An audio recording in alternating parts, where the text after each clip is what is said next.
할아버지, 배고프시죠? 이 도시락 좀 드셔보세요.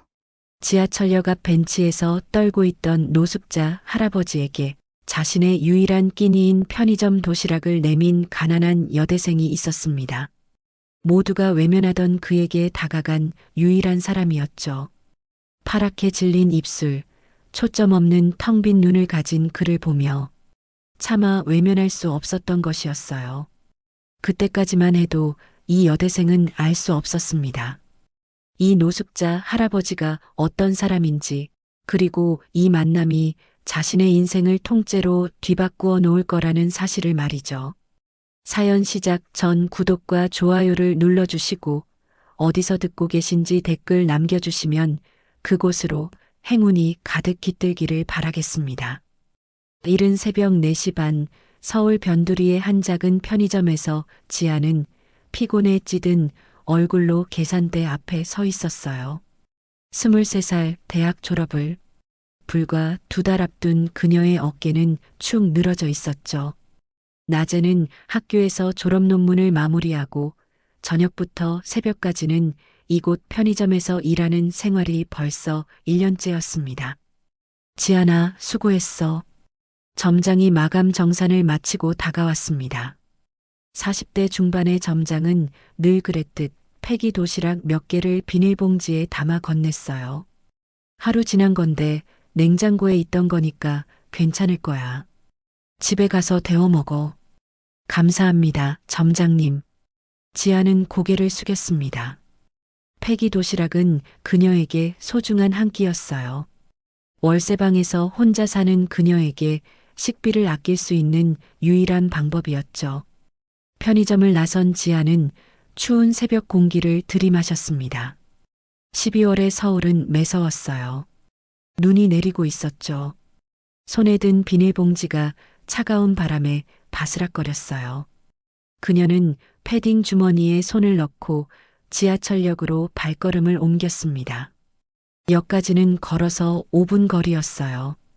첫 차가 다니기엔 아직 이른 시간이었지만 지아는 늘 역에서 잠시 쉬었다가 첫 차를 타곤 했습니다.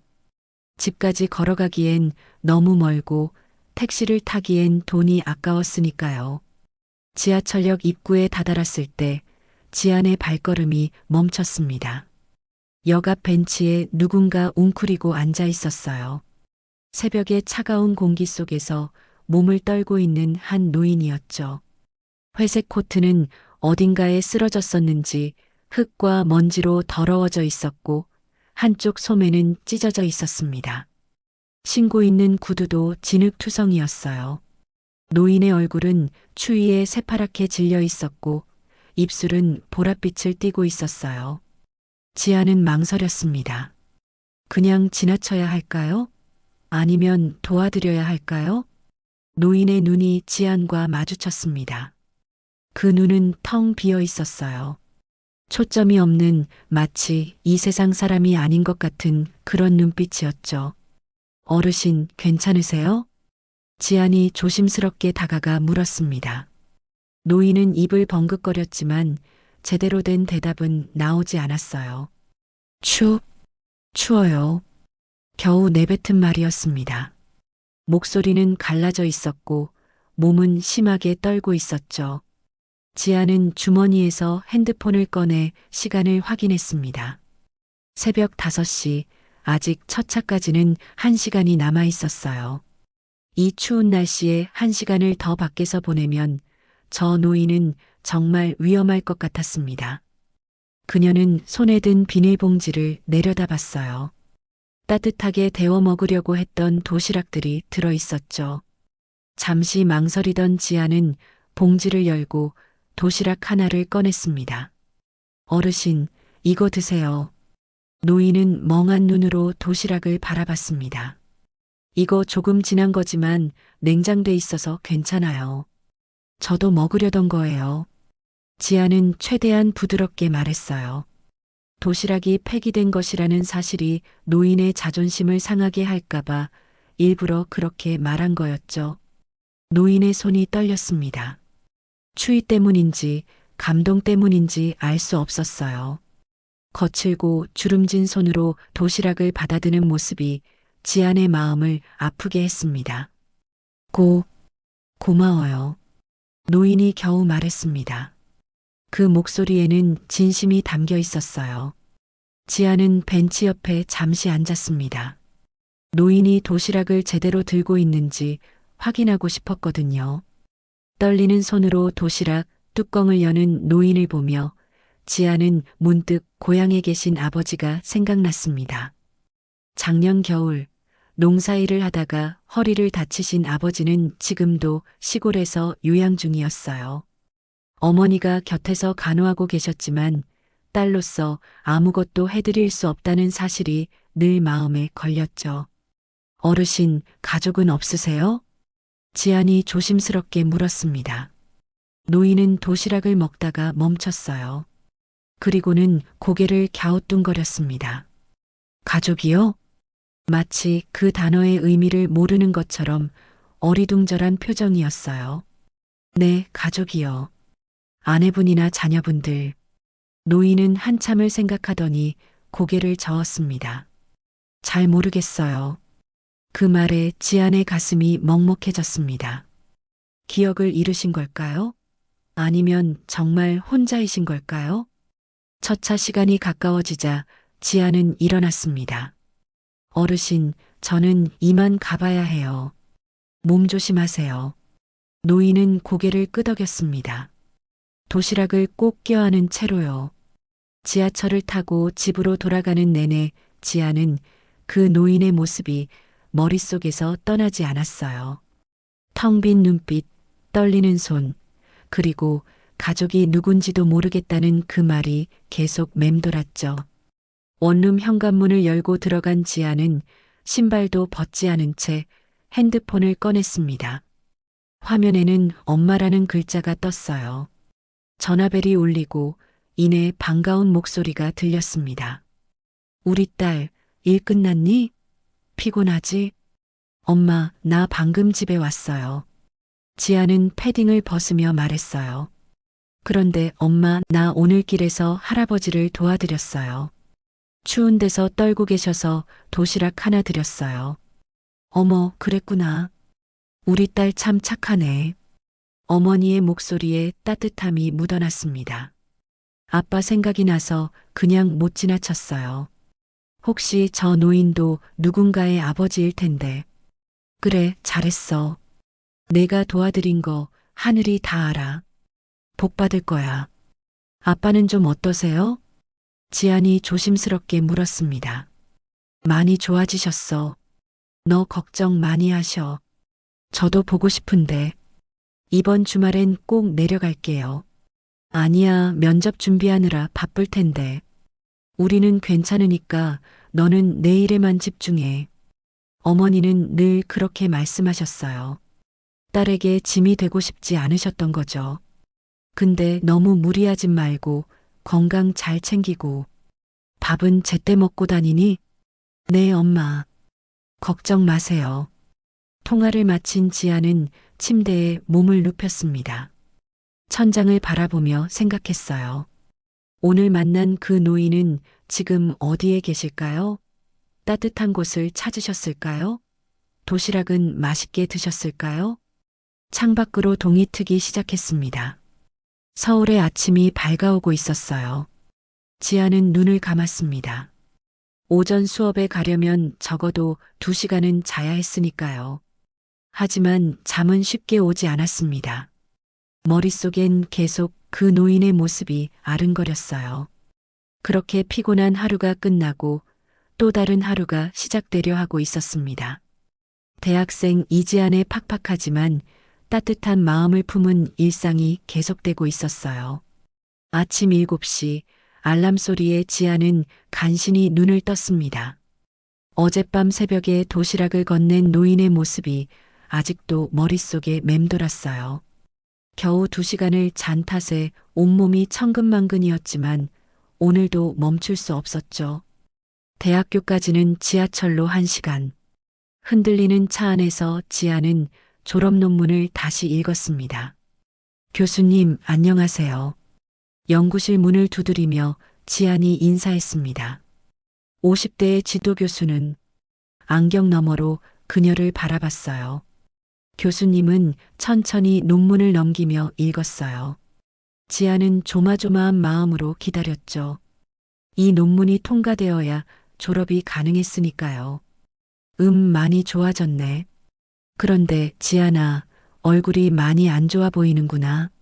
아, 요즘 면접 준비하느라 좀 바빴어요. 교수님은 안타까운 눈빛으로 고개를 끄덕였습니다. 요즘 취업이 정말 어렵지. 우리 제자들 보면 다들 고생이 많아. 힘내라. 연구실을 나온 지아는 곧바로 도서관으로 향했어요. 오후 2시에 있을 면접 스터디를 준비해야 했죠. 같은 과 친구들과 모여서 모의 면접을 하는 시간이었습니다. 스터디룸에 모인 5명의 친구들. 모두가 비슷한 처지였어요. 23의 나이에 미래를 향해 필사적으로 달려가고 있었죠.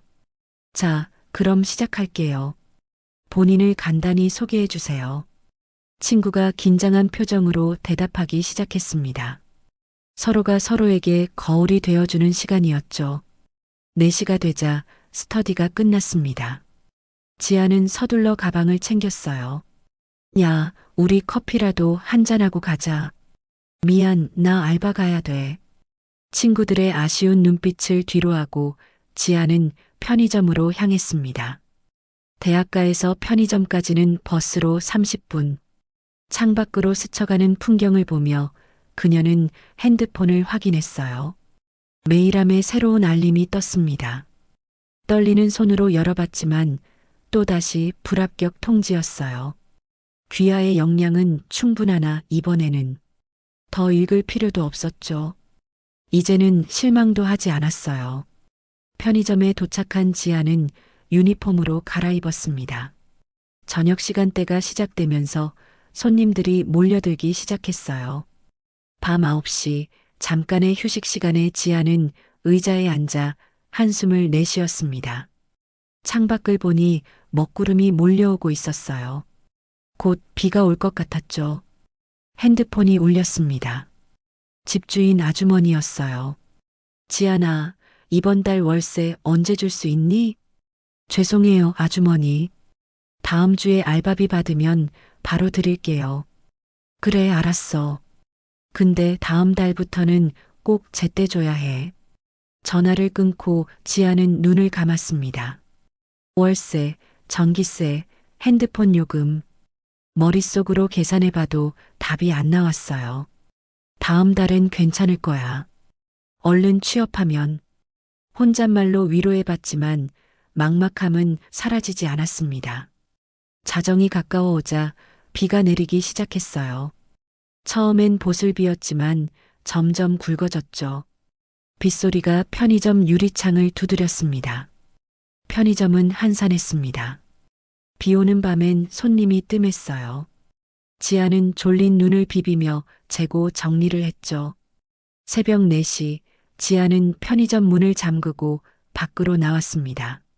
하루 종일 이어진 비는 이제 폭우가 되어 거리를 두드리고 있었어요. 우산을 펼쳤지만 옆으로 치는 빗줄기에 바지가 금세 젖어들었죠. 피곤해 절은 몸을 이끌고 걷던 지아는 문득 발걸음을 멈췄습니다. 맞은편 상가 건물 처마 밑에 누군가 웅크리고 서 있었어요. 가로등 불빛에 비친 그 실루엣은 낯이 익었습니다. 그 노인이었어요. 이틀 전 새벽에 도시락을 드렸던 바로 그분이었죠.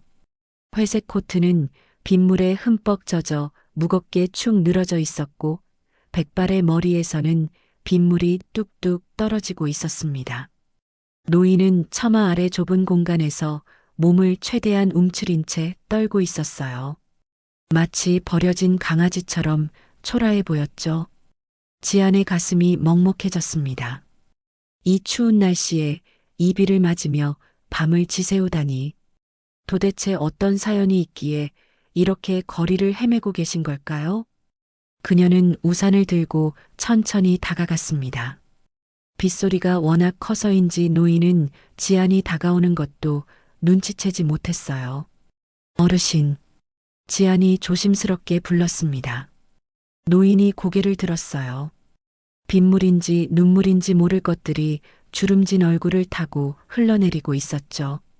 그 텅 빈 눈빛은 여전했지만 오늘은 더욱 공허해 보였습니다. 아, 아가씨. 노인의 목소리는 추위에 떨려 제대로 나오지 않았어요. 입술은 새파랗게 질려 있었고 온몸이 부들부들 떨고 있었죠. 지아는 우산을 노인 쪽으로 기울였습니다. 자신의 어깨가 비에 젖는 것은 신경 쓰지 않았어요. 어르신, 이러시면 안 돼요. 감기 걸리세요. 노인은 멍한 눈으로 지안을 바라봤습니다. 무언가 말하려 했지만 추위에 이가 딱딱 부딪혀 제대로 된 말이 나오지 않았어요. 지안은 주위를 둘러봤습니다. 이 시간에 갈 수 있는 곳이 어디 있을까요? 그때 골목 끝에 있는 무인 카페 간판이 눈에 들어왔어요. 24시간 운영하는 곳이었죠. 어르신, 저기 무인 카페가 있어요. 따뜻한 자리에서 좀 쉬세요. 지아는 노인의 팔을 부축했습니다. 젖은 코트에서 축축한 감촉이 전해졌어요. 노인은 처음엔 망설이는 듯 했지만 지안의 부축을 받으며 천천히 걸음을 옮겼습니다. 무인 카페는 따뜻했어요. 문을 열자 히터에서 나오는 온기가 얼굴을 감쌌죠. 지아는 노인을 창가 자리로 안내했습니다. 여기 앉으세요. 노인은 의자에 털썩 주저앉았어요. 젖은 코트를 벗으려 했지만 손이 제대로 움직이지 않았죠. 지안이 조심스럽게 도와드렸습니다. 잠깐만요. 제가 따뜻한 거 주문할게요. 키오스크 앞에 선 지아는 지갑을 열었습니다. 통장엔 돈이 없었지만 현금으로 15,000원이 있었어요. 내일 교통비와 점심값으로 아껴둔 돈이었죠. 잠시 망설였지만 지아는 따뜻한 아메리카노 2잔을 주문했습니다. 그리고 진열대에 있던 샌드위치도 하나 골랐어요. 결제를 하는 손이 떨렸습니다. 이제 남은 돈은 5,000원 뿐이었죠. 커피를 들고 테이블로 돌아온 지아는 노인 앞에 컵을 놓았어요. 드세요. 따뜻해지실 거예요. 노인의 손은 여전히 떨리고 있었습니다. 컵을 잡는 것조차 힘들어 보였어요. 지아는 컵을 노인의 손에 조심스럽게 쥐어드렸습니다. 천천히 드세요. 첫 모금을 마신 노인의 얼굴에 미세한 변화가 일어났어요. 굳어있던 표정이 조금씩 풀리기 시작했죠. 따뜻한 커피가 얼어붙은 몸을 녹여주고 있었습니다. 고마워요. 노인이 힘겹게 말했습니다. 그 목소리엔 진심이 담겨 있었어요.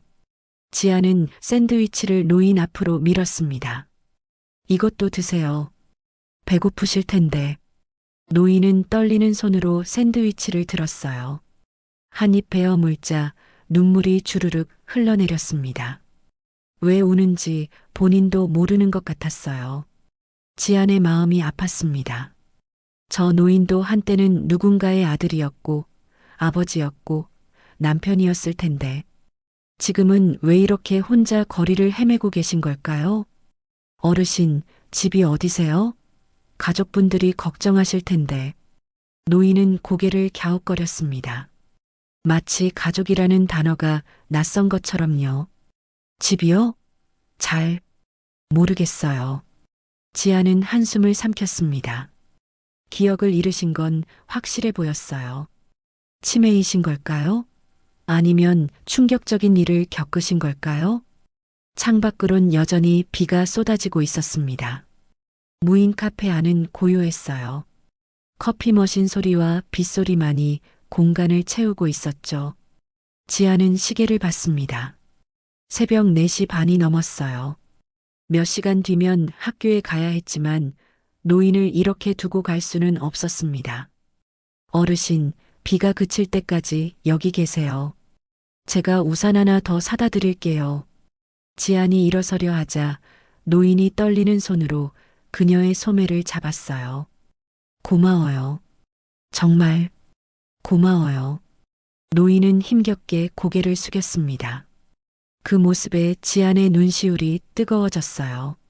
아니에요, 어르신. 별거 아니에요. 지안은 다시 자리에 앉았습니다. 그리고는 따뜻한 커피를 한 모금 마셨어요. 피곤함이 밀려왔지만 이상하게도 마음은 따뜻했습니다. 카페 유리창엔 빗방울이 흘러내리고 있었어요. 그 너머로 보이는 거리는 텅 비어 있었죠. 이 도시에서 새벽을 함께 보내는 두 사람. 한 명은 가난한 청춘이고 한 명은 기억을 잃은 노인이었습니다. 지아는 노인을 바라봤어요. 따뜻한 커피를 마시며 조금씩 안정을 찾아가는 모습이 안심이 되었죠. 이것이 일시적인 선의일까요? 아니면 무언가 더 깊은 인연의 시작일까요? 지아는 알 수 없었습니다. 하지만 한 가지는 확실했어요. 이 노인을 그냥 지나칠 수는 없다는 것을요. 창밖의 비는 조금씩 잦아들고 있었습니다. 새벽의 끝이 보이기 시작했어요. 하지만 지안의 마음속엔 이제 막 피어나기 시작한 무언가가 있었습니다. 그것은 단순한 연민을 넘어선 진정한 관심이었어요. 다음 날 오후 지안은 학교에서 돌아오는 길에 공원을 지나가고 있었습니다. 어젯밤 무인 카페에서 헤어진 후 그 노인이 계속 마음에 걸렸어요. 혹시 또 비를 맞으며 어디선가 떨고 계시는 건 아닐까 하는 걱정이 들었죠. 공원 입구에 들어서자 낯익은 뒷모습이 보였습니다. 벤치에 앉아 있는 노인이었어요. 다행히 비는 그쳤지만 노인의 코트는 여전히 축축해 보였습니다. 어제 그 빗속에서 얼마나 오래 서 있었던 걸까요? 지아는 조심스럽게 다가갔어요. 노인은 멍하니 앞을 바라보고 있었습니다. 공원을 지나가는 사람들, 뛰어노는 아이들, 산책하는 강아지들. 그 모든 것들이 노인의 눈에는 들어오지 않는 것 같았어요. 어르신, 안녕하세요. 지안이 인사하자 노인이 고개를 들었습니다. 잠시 누군지 알아보지 못하는 듯 했지만 이내 희미한 미소를 지었어요. 아, 아가씨. 네, 어제 커피 드렸던 사람이에요. 괜찮으세요? 노인은 고개를 끄덕였지만 지안의 눈엔 전혀 괜찮아 보이지 않았습니다. 얼굴은 창백했고 입술은 아직도 파랗게 질려 있었어요. 무엇보다 그 축축한 코트가 문제였습니다. 지아는 노인의 코트를 만져봤어요. 하루가 지났는데도 아직 덜 마른 상태였습니다. 이런 젖은 옷을 계속 입고 있으면 정말 큰 병에 걸릴 수도 있었죠. 어르신, 이러다 병 나세요. 잠시만 제가 집에 좀 다녀올게요. 괜찮아요. 나는. 노인이 손을 저었지만 지아는 이미 결심했습니다. 여기서 기다리고 계세요. 금방 올게요. 자신의 원룸까지는 지하철로 15분 거리. 집 근처 지하철역에 내리자 마자 지아는 뛰기 시작했어요. 숨이 차올랐지만 멈추지 않았습니다. 계단을 두 칸씩 뛰어올라 현관문을 열었어요. 옷장을 열고 한참을 뒤졌습니다. 작년 겨울 부모님이 서울에 오셨을 때 두고 가신 아버지의 옷이 어딘가 있었거든요. 아버지가 병원 검사를 받으러 오셨다가 하룻밤 묵고 가시면서 깜빡 잊고 두고 가신 겨울 점퍼와 스웨터였어요. 그리고 통이 넓은 바지도 하나 있었죠. 있다. 옷장 깊숙한 곳에서 검은색 점퍼와 회색 스웨터 그리고 바지를 찾아냈어요. 다행히 깨끗하게 보관되어 있었습니다. 지아는 옷을 품에 안고 다시 공원으로 돌아갔어요. 노인은 여전히 벤치에 앉아 있었습니다. 지안이 오는 것을 보고 놀란 표정을 지었어요. 정말 다시 왔구나. 그럼요. 제가 올게요 했잖아요. 지안은 가져온 옷을 노인에게 내밀었습니다. 아버지가 오셨을 때 두고 가신 옷이 있어서요. 입어보세요. 세탁은 제가 해드릴게요. 노인은 떨리는 손으로 옷을 받아들었어요. 그 순간 눈시울이 붉어졌습니다. 누군가 이렇게 자신을 돌봐준 게 얼마만인지 기억도 나지 않았거든요. 이런 걸 어떻게 일단 갈아입으세요. 화장실은 저쪽에 있어요. 노인이 화장실로 들어간 사이 지아는 벤치에 앉아 기다렸습니다. 이상하게도 마음이 뿌듯했어요. 누군가를 돕는다는 건 이런 기분이었나 싶었죠. 잠시 후 노인이 나왔습니다. 아버지의 옷이 조금 크긴 했지만 젖은 코트보다는 훨씬 나아 보였어요. 무엇보다 따뜻해 보여서 다행이었죠. 딱 맞네요. 따뜻하죠? 노인은 고개를 끄덕이며 미소를 지었어요. 그 미소가 어제보다 조금 더 밝아 보였습니다. 자, 이제 빨래하러 가요. 여기 근처에 무인 빨래방이 있어요. 지아는 노인이 벗은 젖은 코트를 들고 앞장섰습니다. 노인은 조용히 따라왔어요. 무인 빨래방은 공원에서 5분 거리에 있었습니다. 문을 열고 들어가자 세제 냄새가 코를 찔렀어요. 여러 대의 세탁기가 돌아가는 소리가 공간을 채우고 있었죠. 어르신, 여기 앉으세요. 지아는 노인을 의자에 앉히고 세탁기 앞으로 갔습니다. 주머니에서 동전을 꺼내 투입구에 넣었어요. 세탁기에 코트를 넣고 세제를 붓자 기계가 돌아가기 시작했습니다. 물이 차오르며 더러워진 코트를 씻어내고 있었어요. 지아는 노인 옆에 앉았습니다. 세탁이 끝날 때까지 약 40분. 그 시간 동안 둘은 조용히 앉아 있었어요. 그때 노인이 작은 목소리로 중얼거렸습니다. 나도 아내가 있었던 것 같아. 지안이 놀라 노인을 바라봤어요. 노인의 눈은 돌아가는 세탁기를 보고 있었지만 그 시선은 훨씬 더 먼 곳을 향하고 있었습니다. 아내요? 응. 이렇게 빨래를 해주던 따뜻한 사람이었던 것 같아. 노인의 목소리에는 그리움이 묻어 있었어요. 하지만 그것은 선명한 기억이라기보다는 흐릿한 잔상 같았죠. 이름은 기억이 안 나는데 웃는 얼굴이 참 예뻤어. 지안의 마음이 먹먹해졌습니다.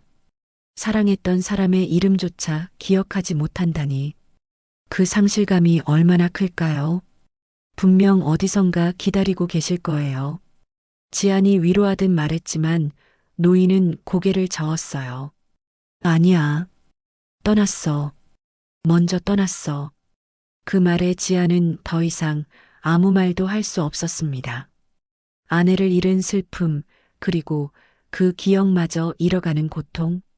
노인이 짊어진 무게가 너무나 무거워 보였어요. 세탁기가 멈췄습니다. 지아는 젖은 코트를 꺼내 건조기로 옮겼어요. 다시 동전을 넣고 기계를 돌렸죠. 건조기가 돌아가는 동안 노인은 계속 과거를 더듬고 있었습니다. 가끔 무언가 떠오르는 듯 했다가도 이내 안개 속으로 사라지곤 했어요. 집이 큰 집이었던 것 같은데 정원이 있었나? 꽃이 많았던 것 같아. 단편적인 기억들이 조각조각 흘러나왔습니다. 하지만 그것들을 하나로 이어줄 실마리는 없었어요. 건조가 끝나자 지아는 따뜻해진 코트를 꺼냈습니다. 폭신하고 보송보송해진 코트를 노인에게 건네며 말했어요.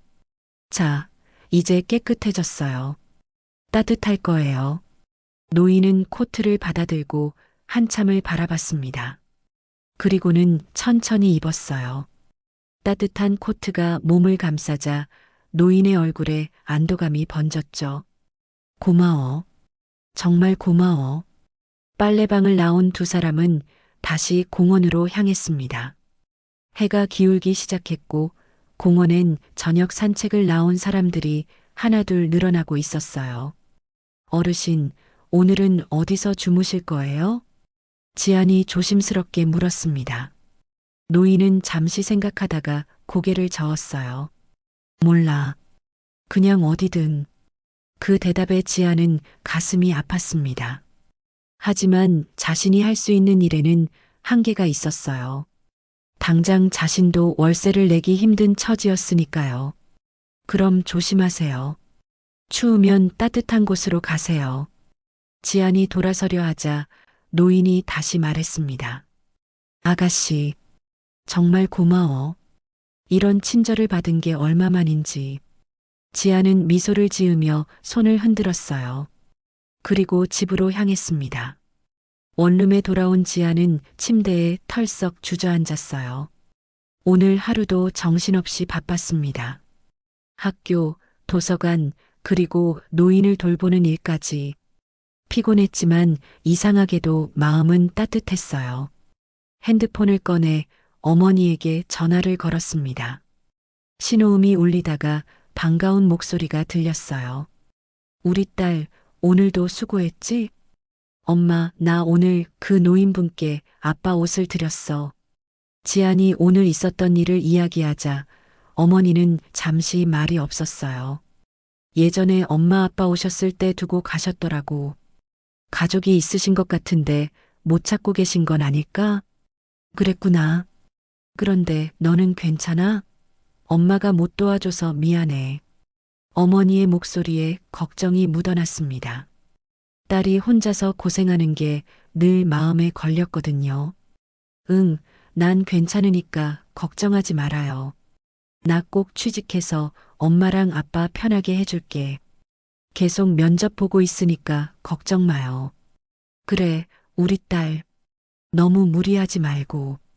아빠는 어때요? 오늘은 좀 나아지신 것 같아. 조금씩 걸으시기도 하고. 다행이네. 곧 나아질 거예요. 통화를 마친 지아는 눈을 감고 한숨을 내쉬었습니다. 시골에 계신 부모님, 일자리를 찾지 못하는 자신, 그리고 기억을 잃고 거리를 헤매는 노인.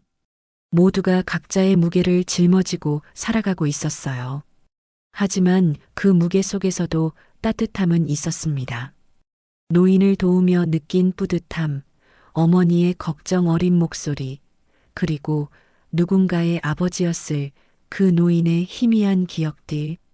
지아는 창밖을 바라봤어요. 어둠이 내리기 시작한 도시의 불빛들이 하나둘 켜지고 있었습니다. 저 불빛들 아래 각자의 이야기를 품고 살아가는 사람들이 있겠죠. 내일은 또 어떤 하루가 될까요? 그리고 그 노인은 무사히 밤을 보낼 수 있을까요? 그날 밤 지아는 침대에 누워서도 잠을 이룰 수 없었습니다. 천장을 바라보며 계속해서 그 노인의 모습이 떠올랐어요. 아버지의 옷을 입고 세탁소에서 나도 아내가 있었던 것 같아라고 말씀하시던 그 떨리는 목소리가 귓가에 맴돌았죠. 지아는 이불을 걷어차고 일어났습니다. 핸드폰을 켜서 시간을 확인했어요. 새벽 2시. 내일은 오전 10시에 학교에서 졸업 논문 최종 발표가 있었지만 지금은 그것조차 신경 쓰이지 않았습니다. 분명히 가족이 계실 거야. 지아는 혼잣말을 하며 핸드폰을 내려놓았어요. 그리고 다시 눈을 감았지만 노인의 텅 빈 눈빛이 어둠 속에서도 선명하게 보였습니다. 다음 날 오후 졸업 논문 발표를 마친 지아는 서둘러 학교를 나섰습니다. 가방을 메고 뛰다시피 걸어서 공원으로 향했어요. 혹시 노인이 어제 그 벤치에 앉아 계실까 싶어서였죠. 공원 입구에 들어서자마자 지안의 눈에 낯익은 뒷모습이 보였습니다. 검은색 점퍼를 입은 노인이 벤치에 앉아 멍하니 앞을 바라보고 계셨어요. 아버지의 옷이었습니다. 그 모습을 보자 지안의 가슴이 뭉클해졌어요. 어르신, 지안이 다가가며 불렀습니다. 노인은 천천히 고개를 돌렸어요. 지안을 보자 희미하게 미소를 지으셨죠. 아가씨. 네, 저예요. 어제 옷 드렸던 사람이요. 지안은 노인 옆에 앉았습니다. 노인의 얼굴을 자세히 살펴봤어요. 어제보다는 조금 나아 보였지만 여전히 초점 없는 눈빛은 그대로였습니다. 어르신, 제가 오늘 경찰서에 같이 가보면 어떨까요? 가족분들이 분명히 찾고 계실 거예요. 노인은 고개를 갸우뚱거렸습니다. 경찰서라는 단어가 낯선 듯 했어요. 경찰서요? 네. 거기 가면 실종 신고가 들어왔는지 확인할 수 있어요.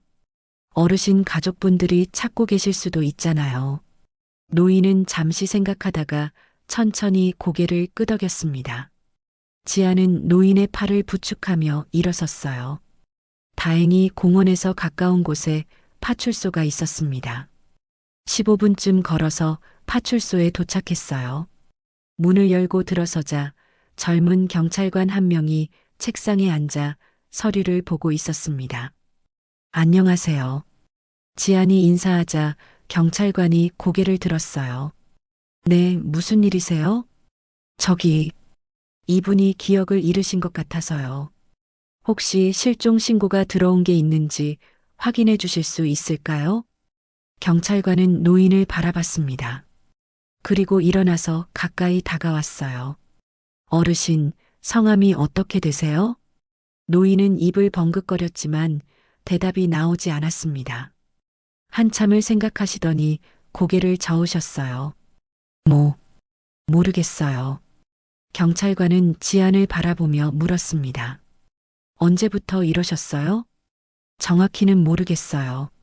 제가 며칠 전 새벽에 처음 뵀는데 그때부터 계속 이러셨어요.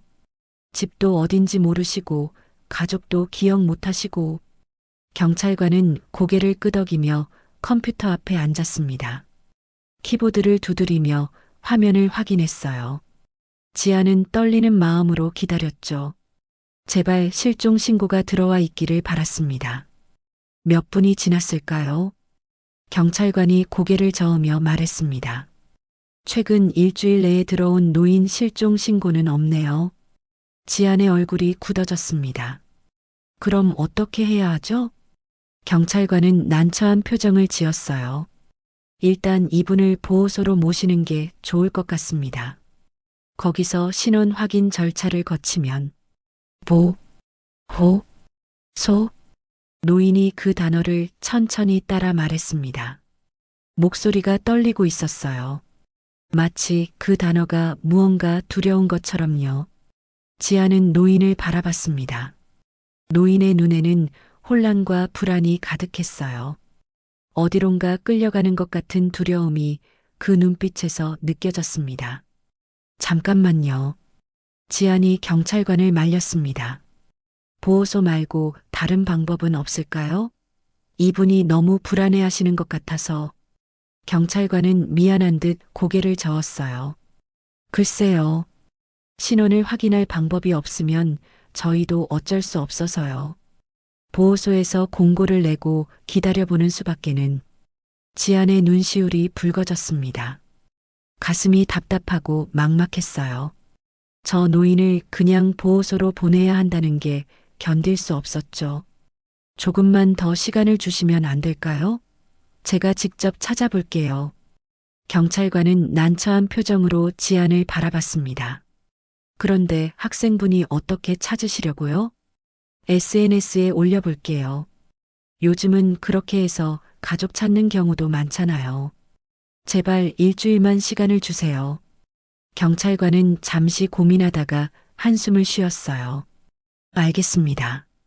일주일 드릴게요. 그때까지 연락이 없으면 저희가 조치를 취하겠습니다. 감사합니다. 지아는 고개를 숙여 인사했습니다. 그리고 노인의 손을 잡았어요. 어르신, 걱정하지 마세요. 제가 꼭 가족분들 찾아드릴게요. 파출소를 나온 두 사람은 다시 공원으로 향했습니다. 해가 기울기 시작했고 공원엔 저녁 산책을 나온 사람들이 하나둘 보이기 시작했어요. 어르신, 오늘은 무인 카페에서 주무실 수 있을까요? 제가 자리 잡아드릴게요. 노인은 고개를 끄덕였습니다. 지아는 노인을 무인 카페로 데려갔어요. 구석 자리에 앉히고 따뜻한 아메리카노 한 잔을 주문했죠.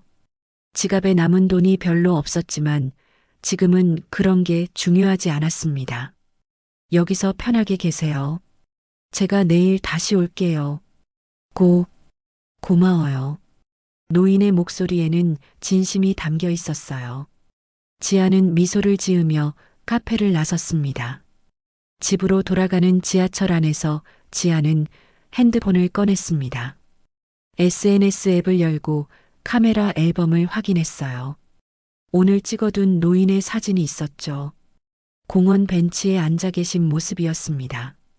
지아는 긴 숨을 들이마셨어요. 그리고 게시글 작성 화면을 열었습니다. 손가락이 떨렸지만 천천히 글을 쓰기 시작했죠. 며칠째 같은 분을 봅니다. 기억을 잃으신 것 같아요.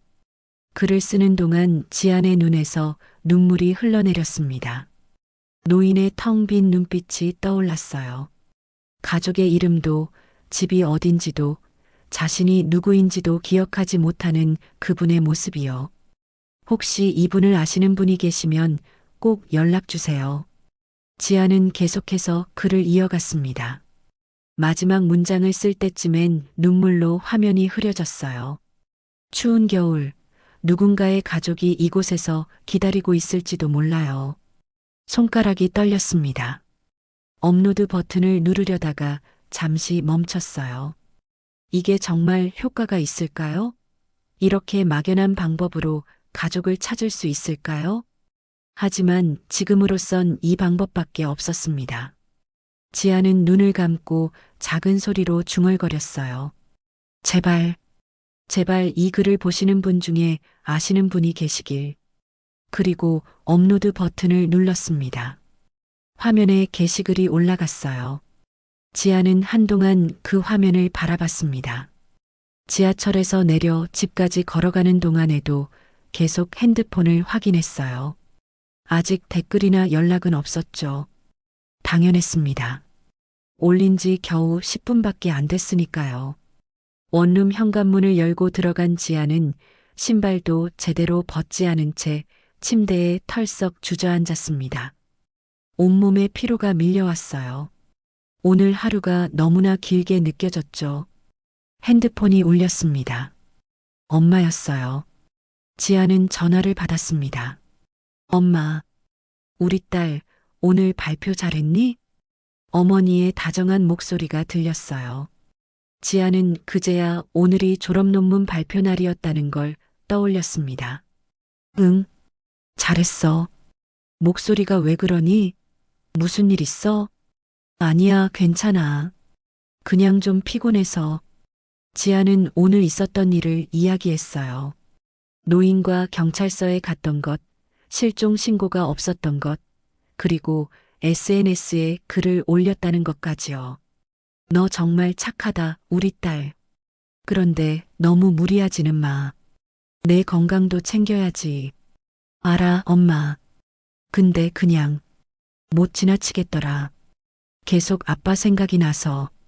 어머니는 한숨을 쉬었습니다. 그래, 알아. 엄마도 내 마음 이해해. 근데 지아나, 세상엔 내가 다 도울 수 없는 일들도 많단다. 알아, 엄마. 근데 이분만큼은 꼭 도와드리고 싶어. 통화를 마친 지아는 다시 핸드폰을 확인했습니다. 게시글에 댓글이 몇 개 달려 있었어요. 대부분 응원의 댓글이었죠. 좋은 일 하시네요. 공유할게요. 저도 퍼갈게요. 꼭 가족 찾으셨으면 좋겠어요. 지아는 작은 희망을 느꼈습니다. 사람들이 공유해주고 있었어요. 이 글이 퍼져나가면 혹시 노인의 가족이 볼 수도 있지 않을까요? 침대에 누운 지아는 핸드폰을 가슴에 올려놓고 천장을 바라봤습니다. 피곤했지만 잠은 오지 않았어요. 계속해서 노인의 모습이 떠올랐죠. 제발, 제발 가족분들이 이 글을 보셨으면. 지아는 눈을 감았습니다. 어둠 속에서 작은 기도를 올렸어요. 누군가에게 닿기를 바라는 간절한 마음이었죠. 핸드폰 화면이 어둠 속에서 희미하게 빛나고 있었습니다. 그 빛은 작았지만 절망 속에서 피어나는 희망의 불빛 같았어요. 지아는 그 빛을 바라보며 천천히 잠에 빠져들었습니다. 내일은 어떤 소식이 올까요? 누군가 이 글을 보고 연락을 해올까요? 알 수 없는 미래였지만 지안의 마음속엔 작은 희망이 타오르고 있었습니다. 같은 시각 서울 강남의 고급 주택가에 자리한 하성그룹 본가. 넓은 거실의 소파에 앉아있던 박은우는 핸드폰을 내려놓으며 한숨을 쉬었습니다. 할아버지께 전화를 걸었지만 여전히 전원이 꺼져 있다는 안내 멘트만 들렸어요. 또 안 받으시네. 은우는 시계를 확인했습니다. 저녁 8시. 할아버지가 집을 나선 지 벌써 나흘째였어요.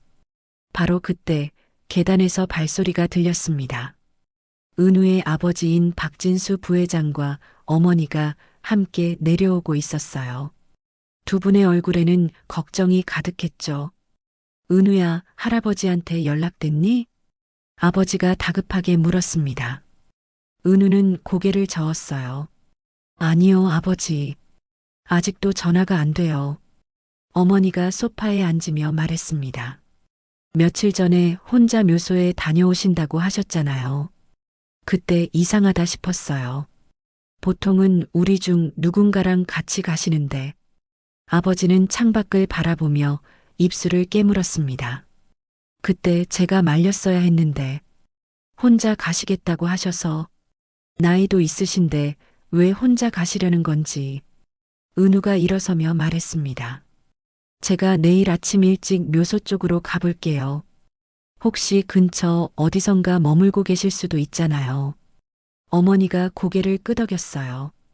그래, 그게 좋겠다. 나도 같이 갈게. 아니에요, 어머니. 제가 혼자 다녀올게요. 어머니는 여기서 혹시 할아버지 연락 오시면 바로 받으셔야죠. 아버지는 소파에 앉으며 깊은 한숨을 쉬었습니다. 손으로 얼굴을 문지르는 모습이 지쳐 보였어요. 요즘 아버지 건강이 많이 안 좋으신 것 같더라. 어머니 돌아가신 후로 기운이 없으셔. 그러게요. 식사도 제대로 안 하시고. 어머니의 목소리가 떨렸습니다.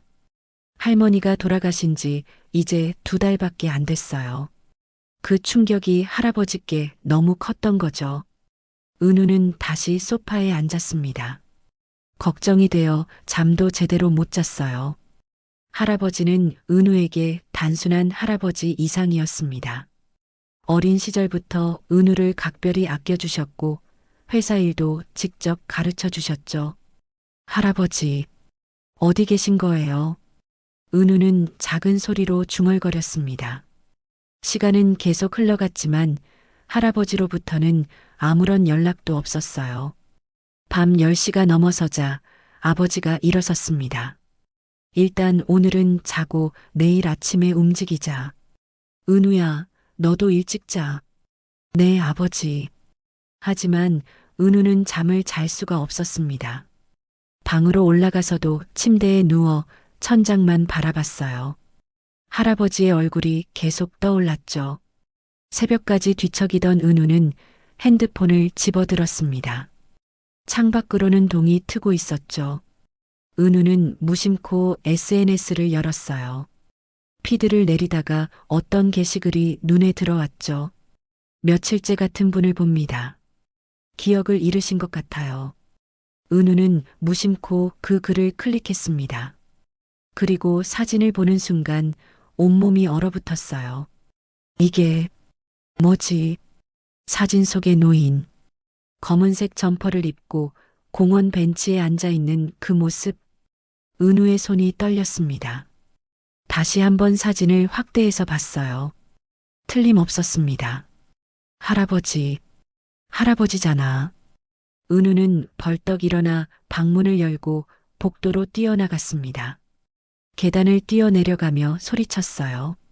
아버지, 어머니. 방에서 주무시고 계시던 부모님이 깜짝 놀라 나오셨어요. 왜 그러니, 은우야? 할아버지 찾았어요. 은우는 숨을 헐떡이며 핸드폰을 내밀었습니다. 화면에는 지안이 올린 게시글이 떠 있었어요.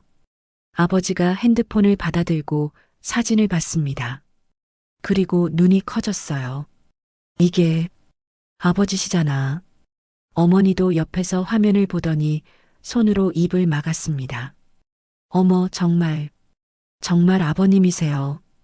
은우는 다급하게 말했습니다. 지금 바로 경찰에 연락해야 해요. 이 글 올린 사람한테도 연락하고 아버지는 이미 자신의 핸드폰을 꺼내 들고 있었어요. 떨리는 손으로 번호를 눌렀습니다. 여보세요, 경찰서죠? 저희 아버지를 찾고 있는데요. 전화를 거는 아버지의 목소리가 떨리고 있었어요. 옆에서 어머니는 눈물을 닦고 있었죠. 은우는 다시 핸드폰을 들고 게시글을 자세히 읽었습니다. 기억을 잃으신 것 같아요. 그 문장이 은우의 가슴을 찔렀어요. 할아버지가 기억을 잃으셨다니. 대체 무슨 일이 있었던 걸까요? 혹시 이분을 아시는 분이 계시면 꼭 연락 주세요. 은우는 게시글 작성자의 프로필을 확인했습니다. 이지안이라는 이름이 보였어요. 프로필 사진은 평범한 대학생처럼 보이는 젊은 여성이었죠. 이 사람이 할아버지를 돌봐주신 건가? 은우는 게시글에 달린 댓글들을 읽었습니다. 수백 개의 댓글이 달려 있었고 공유도 많이 되어 있었어요. 사람들의 따뜻한 응원 메시지들이 가득했죠. 아버지가 전화를 끊었습니다. 경찰서에서 지금 확인 중이래. 이 글 올린 사람한테 연락한다고. 제가 직접 메시지 보낼게요. 은우는 재빨리 지안에게 쪽지를 보냈습니다. 안녕하세요. 사진 속 어르신이 저희 할아버지인 것 같습니다. 지금 어디 계신지 알 수 있을까요? 메시지를 보낸 은우는 답장을 기다렸어요. 하지만 새벽 5시가 넘은 시각이라 바로 답장이 오지는 않았죠. 거실의 분위기는 긴박했습니다. 아버지는 계속해서 핸드폰을 확인하고 있었고 어머니는 소파에 앉아 눈물을 닦고 있었어요. 대체 무슨 일이 있었던 거예요? 기억을 잃으셨다니. 어머니의 목소리가 떨렸습니다. 은우도 이해할 수가 없었어요. 할아버지는 항상 정정하셨고 기억력도 좋으셨는데 대체 무슨 일이 일어난 걸까요? 그때 아버지의 핸드폰이 울렸습니다. 발신자는 경찰서였어요. 여보세요. 아버지가 다급하게 전화를 받았습니다. 잠시 통화를 하더니 고개를 끄덕였어요. 네, 알겠습니다. 지금 바로 가겠습니다. 전화를 끊은 아버지가 말했습니다. 경찰서에서 그 학생한테 연락했대. 지금 경찰서로 오래. 은우는 소파에서 일어나 세수를 하러 갔습니다. 거울 속에 자신은 피곤해 보였지만 지금은 그런 게 중요하지 않았어요. 세 사람은 차에 올라탔습니다. 경찰서까지는 차로 30분 거리였어요. 운전을 하는 은우의 손이 떨리고 있었죠. 곧 뵐 수 있을 거예요, 아버지. 차 안은 조용했습니다. 세 사람 모두 각자의 생각에 잠겨 있었죠. 할아버지를 만나면 뭐라고 말씀드려야 할까요? 왜 연락을 안 하셨냐고 물어봐야 할까요? 하지만 그보다 중요한 건 할아버지가 무사하신지였습니다. 기억을 잃으셨다는 그 말이 계속 은우의 머릿속을 맴돌았어요. 드디어 경찰서가 보였습니다. 차가 주차장에 들어서자 은우의 심장이 빠르게 뛰기 시작했어요. 곧 할아버지를 만날 수 있다는 기대감과 불안감이 교차했죠. 세 사람은 차에서 내려 경찰서 입구로 향했습니다. 이제 곧 모든 게 밝혀질 거예요. 할아버지에게 무슨 일이 있었는지, 왜 기억을 잃으셨는지, 그리고 이 며칠 동안 어디에 계셨는지. 은우는 깊은 숨을 들이마셨습니다. 그리고 경찰서 문을 열었어요. 아침 7시 지아는 경찰서 대기실 의자에 앉아 있었습니다. 옆에는 노인이 조용히 앉아 계셨어요. 새벽에 경찰서에서 온 연락을 보고 아침 일찍 함께 이곳에 온 거였죠. 어르신, 곧 가족분들 오실 거예요. 조금만 기다리세요. 지안이 부드럽게 말했습니다. 노인은 고개를 끄덕였지만 여전히 불안한 표정이었어요. 자신을 찾아온다는 가족이 누군지 기억나지 않았거든요. 지아는 노인의 손을 꼭 잡았습니다. 떨리는 손이 느껴졌어요. 지안의 가슴도 두근거렸죠. 과연 어떤 가족분들이 오실까요? 노인은 어떤 삶을 사셨던 걸까요? 그때 대기실 문이 열렸습니다. 세 사람이 들어왔어요. 50대로 보이는 부부와 20대 후반쯤 되어 보이는 젊은 남성이었습니다. 세 사람 모두 급하게 달려온 듯 숨이 가빠 보였어요. 젊은 남성의 시선이 노인에게 고정됐습니다. 그의 얼굴이 일그러졌어요. 믿을 수 없다는 표정이었죠. 할아버지, 떨리는 목소리였습니다. 그 목소리를 들은 순간 노인의 몸이 굳었어요. 할아버지, 젊은 남성이 노인에게 달려왔습니다. 노인 앞에 무릎을 꿇고 두 손으로 노인의 손을 잡았어요. 그의 눈에서 눈물이 흘러내렸죠. 노인은 멍하니 그를 바라봤습니다. 입술이 떨렸어요. 무언가 떠오르는 듯 했지만 확실하지 않은 표정이었죠. 오. 노인의 입에서 작은 소리가 흘러나왔습니다. 그 이름이 입 밖으로 나오는 순간 노인의 눈에 초점이 생기기 시작했어요. 은우야. 이번엔 더 확실한 목소리였습니다. 노인의 눈에서 눈물이 흘러내렸어요. 떨리는 손으로 은우의 얼굴을 만졌죠. 우리, 은우, 맞지? 네, 할아버지. 저예요. 은우예요.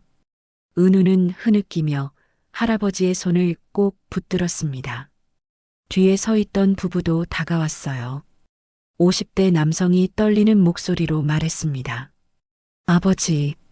서서히 기억이 돌아온 하성그룹 회장 박정호는 천천히 고개를 돌렸습니다. 그리고 그들을 보자 눈이 커졌어요. 진수야. 너. 네, 아버지. 저예요. 아들이라 불린 남성이 무릎을 꿇으며 아버지의 다른 손을 잡았습니다. 옆에 있던 여성도 눈물을 흘리며 다가왔어요. 정호의 눈에서 계속해서 눈물이 흘러내렸습니다. 손자 은우, 아들 진수, 그리고 며느리. 하나씩 얼굴이 선명해졌죠. 지아는 조용히 자리에서 일어났어요.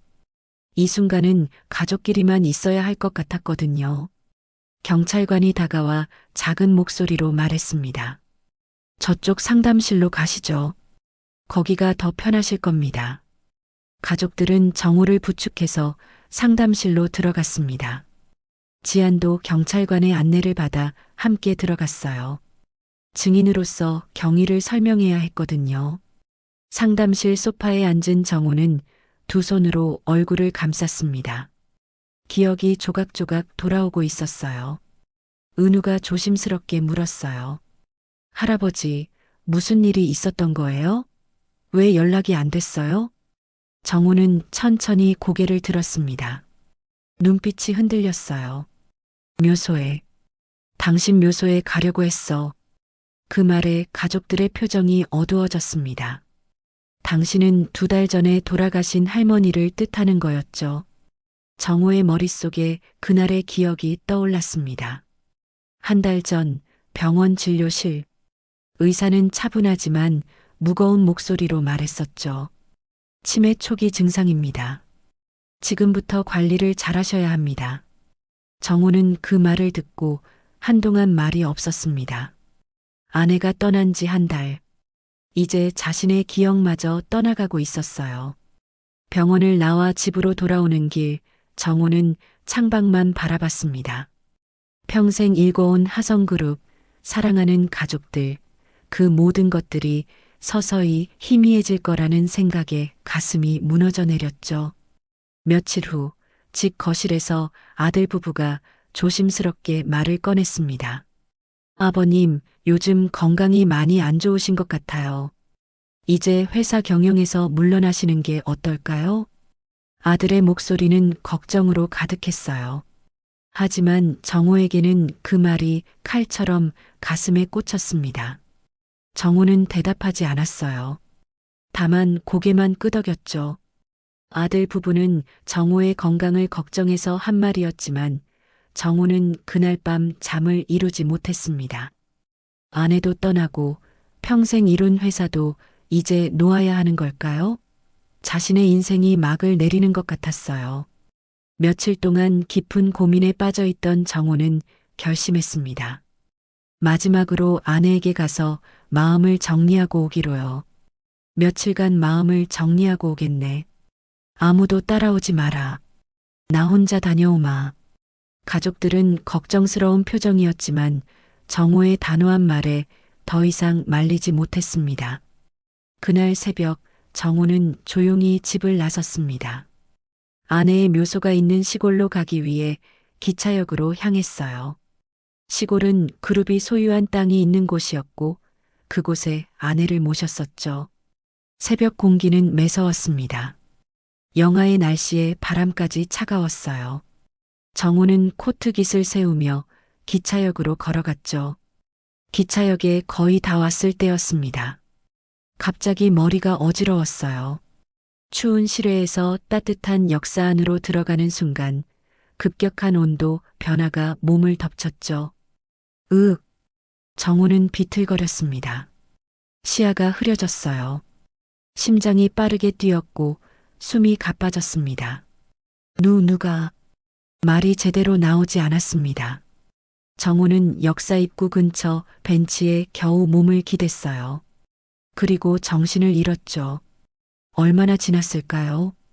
희미하게 의식이 돌아왔을 때 정호는 누군가 자신의 주머니를 뒤지는 걸 느꼈습니다. 하지만 몸을 움직일 수가 없었어요. 핸드폰이 빠져나갔습니다. 지갑도 빠져나갔어요. 정호는 손을 뻗으려 했지만 힘이 하나도 없었죠. 소매치기는 재빨리 사라졌습니다. 정호가 완전히 정신을 차린 건 그로부터 한참 후였어요. 역사밖이었습니다. 누군가 쓰러진 정호를 밖으로 옮긴 모양이었죠. 정호는 몸을 일으켰습니다. 주머니를 더듬었어요. 아무것도 없었습니다. 더 충격적인 건 그 다음이었습니다. 정호는 주위를 둘러봤어요. 여기가 어딘지 전혀 기억나지 않았습니다. 나는 어디로 가려고 했지? 기억이 사라졌습니다. 이름도, 집도, 가족도, 방금 전까지의 모든 기억이 하얗게 지워진 것처럼 아무것도 떠오르지 않았어요. 정호는 공포에 휩싸였습니다. 떨리는 다리로 일어나 거리를 헤맸죠. 추운 겨울바람이 얼굴을 때렸습니다. 그날 밤 정호는 지하철역 벤치에서 떨고 있었습니다. 어디로 가야 할지 몰랐거든요. 그때 한 젊은 여성이 다가왔어요. 어르신, 괜찮으세요? 따뜻한 목소리였습니다. 정호는 그 여성을 올려다봤어요. 이거 드세요. 여성이 도시락을 건넸습니다. 이거 조금 지난 거지만 냉장돼 있어서 괜찮아요. 저도 먹으려던 거예요. 그 순간 정호는 느꼈습니다. 이 차가운 세상에도 아직 따뜻한 사람이 있다는 거리요. 그 다음 날 다시 그 여성을 만났습니다. 비 오는 밤이었어요. 여성은 정호를 무인 카페로 데려가 주었죠. 또 그 다음 날 여성은 따뜻한 옷을 가져다 주었습니다. 그리고 빨래까지 해주었어요. 상담실에서 정호는 그 모든 기억을 떠올렸습니다. 그리고 지안을 바라봤어요. 이 아가씨가 나를 살려줬어. 정호의 목소리가 떨렸습니다. 기차역에서 쓰러졌어. 그리고 소매치기를 당했지. 다음 날부터 이 아가씨를 만났고 지아는 고개를 숙였습니다. 눈시울이 뜨거워졌어요. 은우는 깊은 숨을 들이마셨습니다. 할아버지가 그런 일을 겪으셨다니 생각만 해도 끔찍했어요. 진수는 아버지의 손을 꼭 잡았습니다. 아버지, 치매라니 왜 말씀 안 하셨어요? 정호는 눈을 감았습니다. 미안하다. 너희들 걱정시키고 싶지 않았어. 며느리도 눈물을 흘리며 시아버지의 다른 손을 잡았어요. 이제는 저희가 더 잘 모실게요. 걱정하지 마세요. 정호는 고개를 끄덕였습니다. 그리고 다시 지안을 바라봤어요. 추운 겨울 아무도 신경 쓰지 않을 때 이 아가씨만이 나를 사람으로 봐줬어. 정호의 목소리에 진심이 담겨 있었습니다. 정말 고맙네. 경찰관이 서류를 정리하며 말했습니다. 실종 신고 접수하시고 병원 검진 받으시는 게 좋겠습니다. 치매 관리도 다시 시작하셔야 할 것 같습니다. 네, 바로 모시고 가겠습니다. 진수가 대답했습니다. 가족들은 정호를 일으켜 세웠어요. 은우가 할아버지의 팔을 부축했죠. 정호는 한 걸음 한 걸음 천천히 걸었습니다. 상담실 문을 나서며 정호는 뒤를 돌아봤습니다. 지안이 조용히 서서 그들을 바라보고 있었어요. 아가씨, 정말 고맙네. 지안은 미소를 지으며 고개를 끄덕였습니다. 할아버지, 이제 가족분들이랑 행복하세요. 정호의 눈에서 눈물이 흘러내렸습니다. 하지만 이번엔 슬픔의 눈물이 아니었어요. 기쁨과 감사의 눈물이었죠. 가족들은 정호를 모시고 상담실을 나갔습니다. 지아는 그 뒷모습을 바라보며 가슴이 뭉클해졌어요. 잘됐다. 정말 잘됐어. 지아는 창밖을 바라봤습니다. 맑은 겨울 하늘이 펼쳐져 있었어요. 구름 한 점 없는 파란 하늘이었죠. 할아버지를 차에 태운 후 은우가 지안에게 달려왔습니다. 지안은 놀라서 멈춰 섰어요.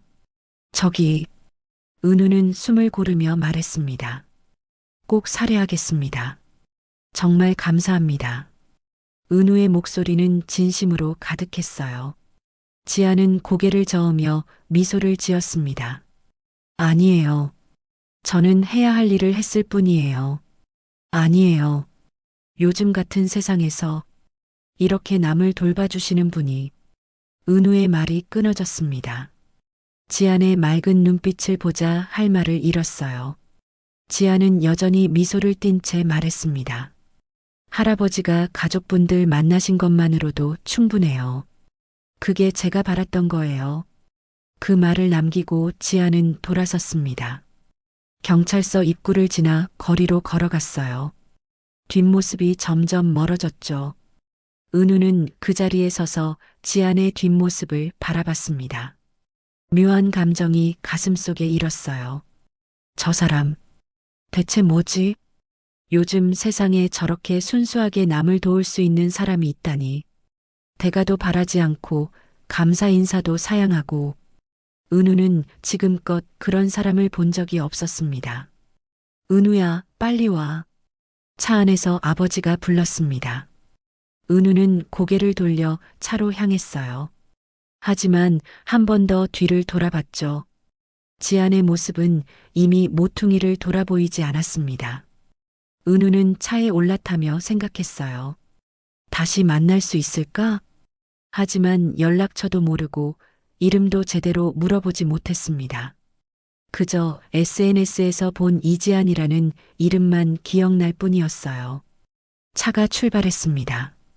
은우는 창밖을 바라보며 계속 지안을 생각했어요. 한편 경찰서를 벗어난 지안은 천천히 거리를 걸었습니다. 오전 10시가 조금 넘은 시각이었어요. 햇살이 따스하게 내리쬐고 있었죠. 지안은 가방에서 핸드폰을 꺼냈습니다. 엄마에게 전화를 걸었어요. 신호음이 몇 번 울리더니 어머니의 목소리가 들렸습니다. 지안아? 엄마 나야. 일 다 끝났니? 무슨 일이야? 지안은 미소를 지으며 말했습니다. 엄마, 그 할아버지 가족 찾았어. 정말? 어머, 잘됐다. 우리 딸 수고 많았네. 어머니의 목소리에 기쁨이 묻어났어요. 응. 손자분이 SNS 보고 연락 주셨대. 오늘 아침에 경찰서에서 만났어. 그래. 가족분들이 얼마나 기뻐하셨겠니? 우리 딸 덕분에. 아니야, 엄마. 나는 그냥 당연한 일했을 뿐이야. 지아는 횡단보도 앞에 멈춰 섰습니다. 신호를 기다리며 계속 말했어요. 그리고 엄마, 나 오늘 하성그룹 채용 공고 봤어. 신입사원 뽑는데. 하성그룹? 거기 큰 회사 아니니? 응. 이번엔 꼭 붙고 싶어. 지원해 볼게. 그래, 우리 딸. 이번엔 꼭 잘 될 거야. 엄마가 매일 기도할게. 어머니의 목소리가 떨렸어요. 딸이 취업하기를 바라는 간절한 마음이 느껴졌죠. 통화를 마친 지아는 핸드폰을 주머니에 넣었습니다. 신호등이 바뀌어 초록불이 켜졌어요. 횡단보도를 건너는 지안의 발걸음이 가벼웠습니다. 마음이 편안했거든요. 해야 할 일을 했다는 뿌듯함이 가슴을 채우고 있었죠. 하늘을 올려다봤습니다. 구름 사이로 햇살이 쏟아지고 있었어요. 지아는 그 자리에 잠시 멈춰 섰습니다. 눈을 감고 깊은 숨을 들이마셨어요. 차가운 공기가 폐를 채웠죠. 마음이 가벼웠습니다. 해야 할 일을 한 사람만이 느낄 수 있는 고요한 평화가 지안을 감싸고 있었어요.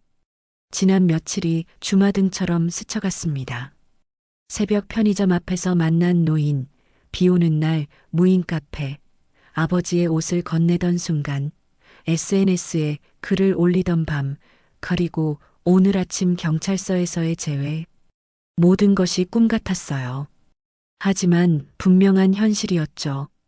잘 됐어. 정말 잘 됐어. 지아는 작게 중얼거렸습니다. 다시 걸음을 옮겼어요. 지하철역으로 향하는 발걸음이었죠. 오늘은 학교에 가서 졸업 준비를 마무리해야 했습니다. 그리고 저녁엔 편의점 알바가 있었어요. 여전히 바쁜 일상이었죠.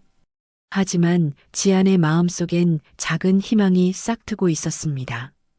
하성그룹 채용 공고를 보고 지원서를 쓸 거예요. 이번엔 꼭 좋은 결과가 있을 것 같았죠. 지하철역 입구에 도착한 지안은 계단을 내려갔습니다. 익숙한 지하철 냄새가 코를 스쳤어요. 개찰구를 지나 플랫폼으로 향했습니다. 전광판을 보니 2분 후에 열차가 도착한다고 나와 있었어요. 지아는 벤치에 앉았습니다. 며칠 전 이곳 지상에서 노인을 처음 만났었죠. 그때 그 벤치는 여기서 그리 멀지 않은 곳이었어요. 할아버지, 이제 가족분들이랑 행복하게 사시길. 지아는 속으로 기도했습니다. 열차가 들어왔습니다. 문이 열리고 사람들이 쏟아져 나왔어요. 지아는 자리에서 일어나 열차에 올라탔죠. 창가 자리에 앉은 지아는 핸드폰을 꺼냈습니다. SNS를 열어 자신이 올렸던 게시글을 확인했어요. 댓글들이 수백 개 달려 있었습니다. 대부분 걱정과 응원의 메시지였어요. 지아는 하나하나 댓글을 읽으며 미소를 지었습니다. 그리고 짧은 글을 추가로 올렸어요. 가족분들을 찾으셨습니다. 관심 가져주시고 공유해주신 모든 분들께 감사드립니다. 업로드 버튼을 누르자 곧바로 좋아요와 댓글이 달리기 시작했어요. 지아는 핸드폰을 내려놓고 창밖을 바라봤습니다. 터널을 지나고 있었어요. 어둠 속을 달리는 열차 안에서 지아는 생각했습니다. 이번 일을 계기로 무언가 달라질까요? 아니면 다시 일상으로 돌아갈까요? 알 수 없었습니다. 하지만 한 가지는 확실했어요. 지아는 이 경험을 통해 더 단단해졌다는 것이요. 누군가를 돕는다는 건 이런 거였어요. 거창한 일이 아니었죠. 그저 눈앞에 어려운 사람에게 손을 내미는 것. 그것만으로도 세상은 조금씩 따뜻해질 수 있었습니다. 지아는 작게 미소 지었습니다. 오늘부터 또 다른 하루가 시작될 거예요. 하지만 이제 지안의 마음속엔 따뜻한 기억이 하나 더 생겼습니다. 그것으로 충분했어요. 열차는 계속 달렸고 지안은 새로운 내일을 향해 나아가고 있었습니다. 일주일이 지났습니다. 지안은 원룸 침대에 앉아 노트북 화면을 바라보고 있었어요. 하성그룹 채용 홈페이지였죠. 마우스를 움직여 지원서 제출 버튼을 클릭했습니다. 제발 이번엔 좋은 결과가 있기를. 지아는 작게 중얼거렸어요. 벌써 몇 번째 지원인지 세기도 힘들었습니다. 하지만 포기할 수는 없었죠. 사흘 후 핸드폰이 울렸습니다. 지아는 편의점에서 알바 중이었어요. 급하게 핸드폰을 확인했죠. 하성그룹 인사팀입니다. 서류 전형에 합격하셨습니다. 최종 면접 일정을 안내드립니다. 지안의 손이 떨렸습니다. 합격이라니. 최종 면접까지 왔다니. 정말? 지안은 믿을 수 없다는 표정으로 메시지를 다시 읽었어요. 분명히 합격이라고 적혀 있었죠. 그날 밤 지아는 엄마에게 전화를 걸었습니다. 엄마, 나 하성그룹 최종 면접 봐요. 정말? 어머, 우리 딸. 축하해. 어머니의 목소리에 기쁨이 가득했어요. 면접은 언제야? 이틀 후 오전 10시요. 그럼 정장 있어? 구두는? 지아는 잠시 말을 멈췄습니다. 정장이라곤 엄마가 예전에 입으시던 걸 물려받은 게 전부였어요. 구두도 오래돼서 굽이 조금 달아 있었죠. 응, 있어. 걱정 마요. 그래도 새로 사는 게 좋지 않을까? 엄마가 돈 좀 보낼게. 아니야, 엄마. 괜찮아요. 있는 걸로 충분해요. 지아는 어머니가 걱정하실까봐 일부러 밝게 말했습니다. 면접 전날 밤 지아는 옷장에서 정장을 꺼냈어요. 검은색 정장이었습니다. 엄마가 10년 전쯤 입으시던 거였죠. 다림질을 했습니다. 조심스럽게 주름을 펴냈어요. 구두도 깨끗이 닦았죠. 낡았지만 최선을 다해 관리했습니다. 거울 앞에 서서 정장을 입어봤어요. 조금 헐렁했지만 그럭저럭 괜찮아 보였습니다. 할 수 있어. 나는 할 수 있어. 지아는 거울 속 자신에게 말했습니다. 면접 당일 아침 지아는 일찍 일어났어요. 새벽 6시였죠. 샤워를 하고 머리를 단정하게 묶었습니다. 화장은 최소한으로만 했어요. 정장을 입고 구두를 신었습니다.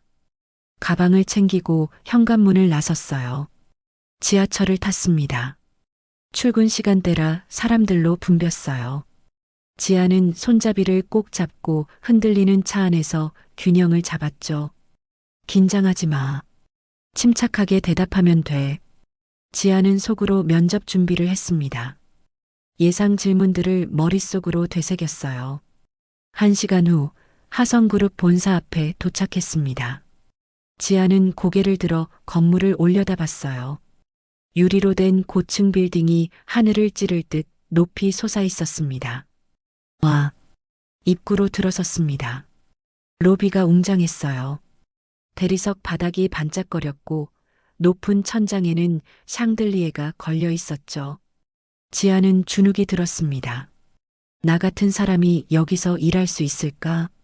하지만 곧 고개를 저었어요. 지금은 그런 생각할 때가 아니었죠. 안내 데스크로 향했습니다. 저기 면접 보러 왔는데요.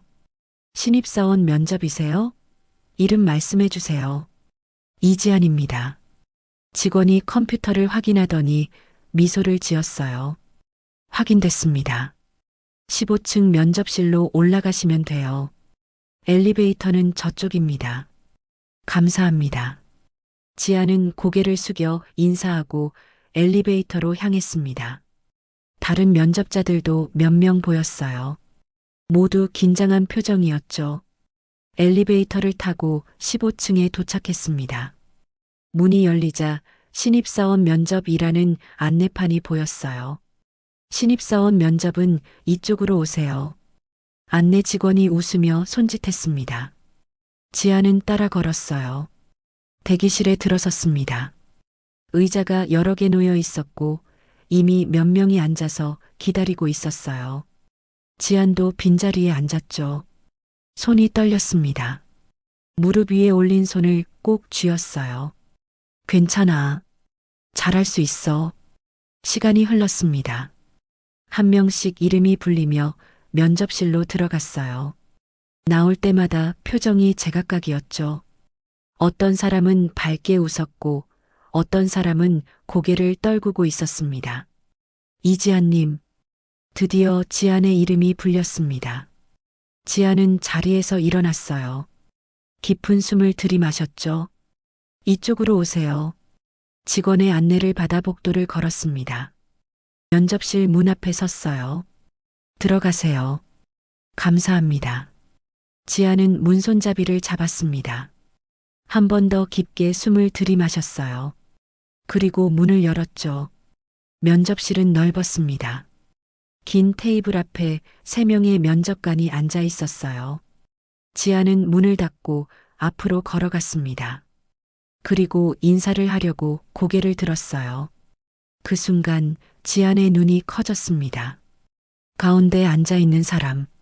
하얀 머리에 정장을 입은 그 노인. 지안은 입을 벌린 채 그를 바라봤어요. 믿을 수가 없었죠. 정호도 지안을 보자마자 눈이 커졌습니다. 이 아가씨? 정호의 목소리가 울렸어요. 지안은 황급히 입을 틀어막았습니다. 어르신? 지안은 당황해서 어쩔 줄 몰랐어요. 저분이 여기 왜 계신 거죠? 면접관이라니? 옆에 앉아있던 다른 면접관들도 의아한 표정으로 정호를 바라봤습니다. 회장님, 아시는 분이신가요? 정호는 천천히 고개를 끄덕였어요. 얼굴에 따뜻한 미소가 번졌죠. 그렇네. 이 친구, 특별한 인재지. 지아는 얼어붙은 채 서 있었습니다. 회장님이라고요? 저 할아버지가 회장님이셨어요? 정호가 손짓했습니다. 앉게. 네. 지아는 떨리는 다리로 의자 앞까지 갔어요. 그리고 조심스럽게 앉았죠. 면접관 중 한 명이 서류를 확인하며 말했습니다. 이지안 지원자시죠? 자기소개 부탁드립니다. 지아는 입술을 깨물었어요. 머릿속이 하얗게 변했습니다. 준비했던 말들이 전부 날아가 버렸죠. 저는 목소리가 떨렸습니다.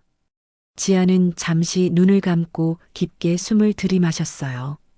그리고 다시 입을 열었죠. 저는 이지안입니다. 2월에 대학교를 졸업 예정이고 천천히 또박또박 말했습니다. 정호는 미소를 지으며 지안을 바라보고 있었어요. 면접은 계속 이어졌습니다. 질문이 쏟아졌고 지안은 최선을 다해 대답했어요. 처음엔 떨렸지만 점차 안정을 찾아갔죠. 마지막으로 우리 회사에 지원한 이유가 뭔가요? 지인은 잠시 생각했습니다. 그리고 진심을 담아 대답했어요. 사람을 소중히 여기는 회사라고 생각했습니다. 그리고 저도 누군가에게 도움이 되는 사람이 되고 싶습니다. 그 말에 정호의 눈빛이 부드러워졌어요. 면접이 끝났습니다. 지아는 자리에서 일어나 인사했어요. 감사합니다. 문을 향해 걸어가는데 정호가 말했습니다. 이런 인재는 놓치면 안 되지. 지아는 멈춰섰습니다. 뒤를 돌아봤어요. 정호가 따뜻하게 웃고 있었죠. 수고했네. 지아는 고개를 숙여 인사하고 면접실을 나왔습니다. 문을 닫는 순간 지아는 벽에 기댔어요. 다리에 힘이 풀렸죠. 회장님이셨어. 할아버지가. 믿을 수가 없었습니다. 새벽 지하철역에서 만났던 그분이, 도시락을 드렸던 그분이, 빨래를 해드렸던 그분이 대기업 회장님이셨다니. 지아는 천천히 엘리베이터로 향했습니다. 머릿속이 복잡했어요. 이게 무슨 일이지? 하지만 동시에 가슴 한구석이 따뜻해졌습니다. 할아버지가 건강해 보이셔서 다행이었어요. 엘리베이터를 타고 1층으로 내려왔습니다. 로비를 지나 밖으로 나왔어요. 햇살이 따스했습니다. 지아는 하늘을 올려다봤어요. 운명이란 게 정말 있나 봐. 지아는 작게 미소 지으며 발걸음을 옮겼습니다. 일주일 후 지안의 핸드폰에 문자가 왔습니다. 합격을 축하드립니다. 하성그룹 신입사원으로 선발되셨습니다. 지안은 문자를 보고 또 보았어요. 믿을 수가 없었죠. 손이 떨렸습니다. 엄마, 지아는 급하게 전화를 걸었어요. 지아나, 무슨 일이야? 엄마, 나 붙었어. 하성그룹에 합격했어. 정말? 어머, 우리 딸. 정말 축하해. 어머니의 목소리가 떨렸습니다. 기쁨과 안도가 섞인 목소리였어요. 이제 제대로 된 직장인이 되는 거야. 지안의 눈에서 눈물이 흘러내렸습니다. 지난 1년간의 고생이 주마등처럼 지나갔어요. 수없이 받았던 불합격 통지, 밤샘 아르바이트, 월세 걱정. 그 모든 것이 이제 끝나는 거였죠. 엄마, 이제 나 엄마 아빠 편하게 해드릴 수 있어. 그래, 우리 딸. 정말 잘했어. 고생 많았어. 2월 말, 지아는 하성그룹 신입사원 교육을 받았습니다. 같은 기수로 들어온 동기들이 20명쯤 되었어요. 모두가 설렘과 긴장으로 가득 차 있었죠. 교육이 끝나고 배치 발표가 났습니다. 지아는 전략기획실에 배정됐어요. 전략기획실? 거기 엘리트들만 모인다던데. 동기 중 하나가 부러운 눈빛으로 말했습니다. 지아는 어리둥절했어요. 첫 출근 날, 지아는 전략기획실 문을 열었습니다. 넓은 사무실에 책상들이 정돈되어 있었어요. 신입사원 이지안입니다. 잘 부탁드립니다. 지안이 인사하자 직원들이 하나둘 고개를 들었습니다. 그리고 한 명이 자리에서 일어났어요. 어서 오세요. 저는 박은우 과장입니다. 은우였습니다. 지아는 눈이 커졌어요. 아, 안녕하세요. 은우는 미소를 지으며 손을 내밀었습니다. 잘 부탁드립니다. 이지안 사원.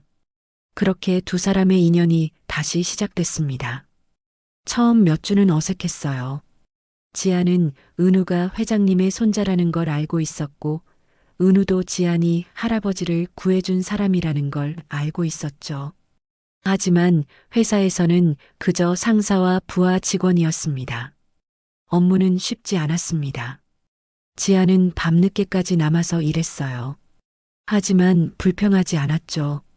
이 기회가 얼마나 소중한지 알고 있었으니까요. 어느 날 밤 지안이 혼자 야근을 하고 있는데 은우가 다가왔습니다. 아직도 일하세요? 네, 거의 다 끝났어요. 은우는 지안의 옆자리에 앉았어요. 커피 한 잔 하실래요?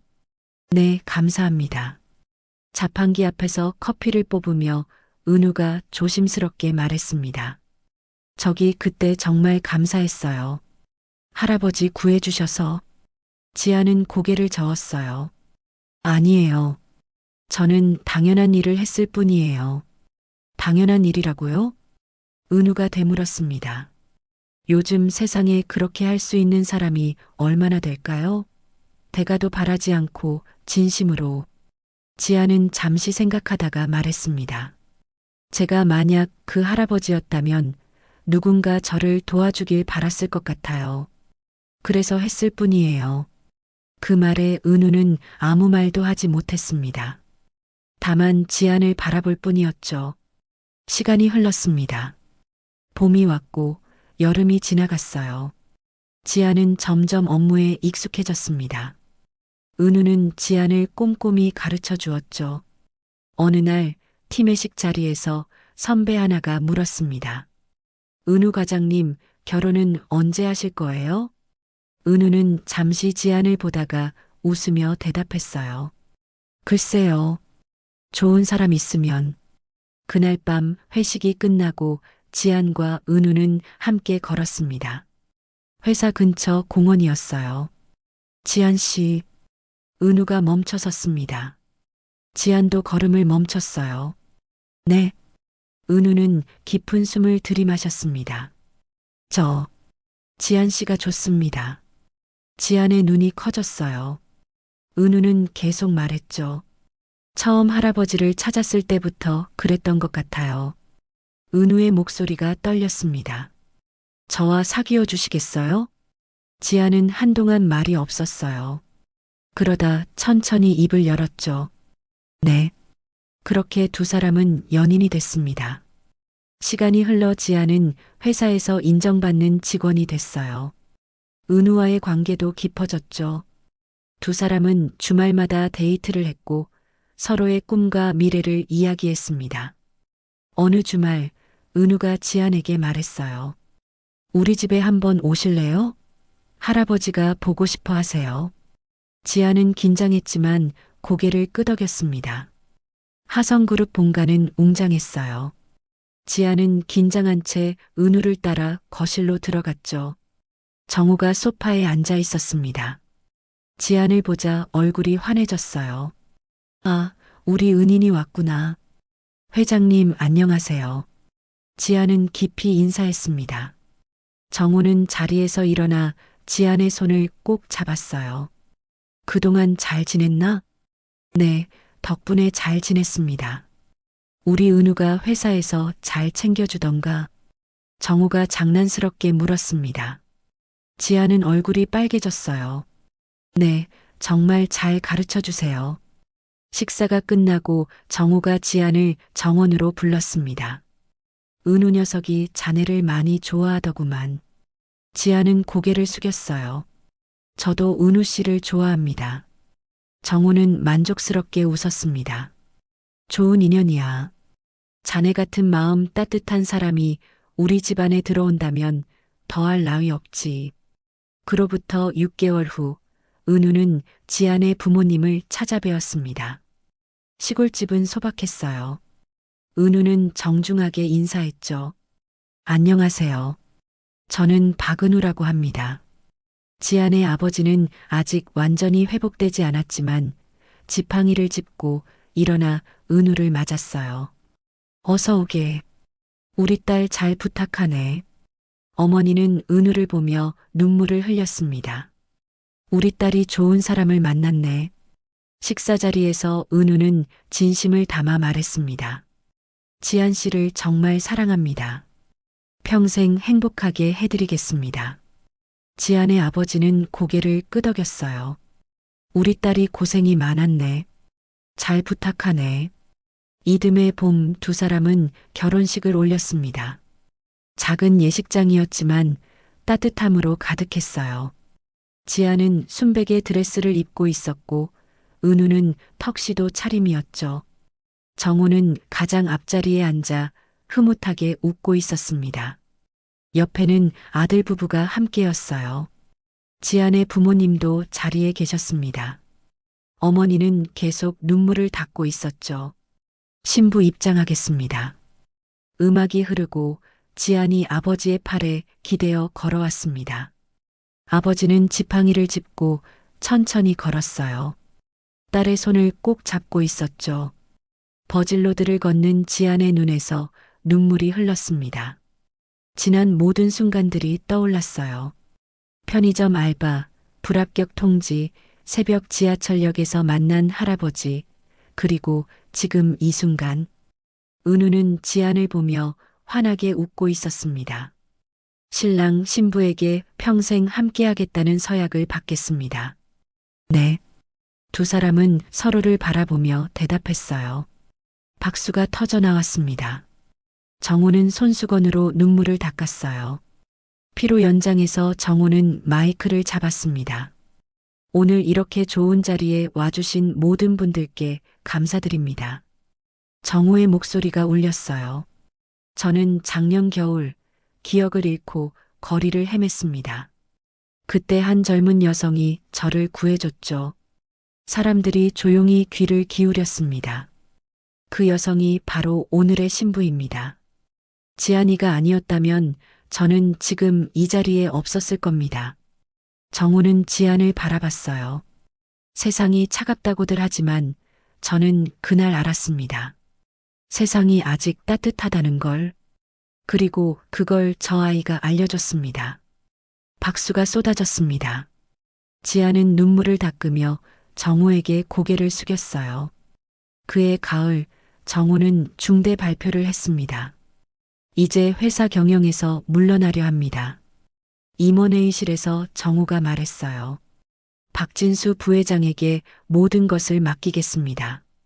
제 나이도 이제 많고 건강도 예전 같지 않으니 정우는 은우를 바라봤습니다.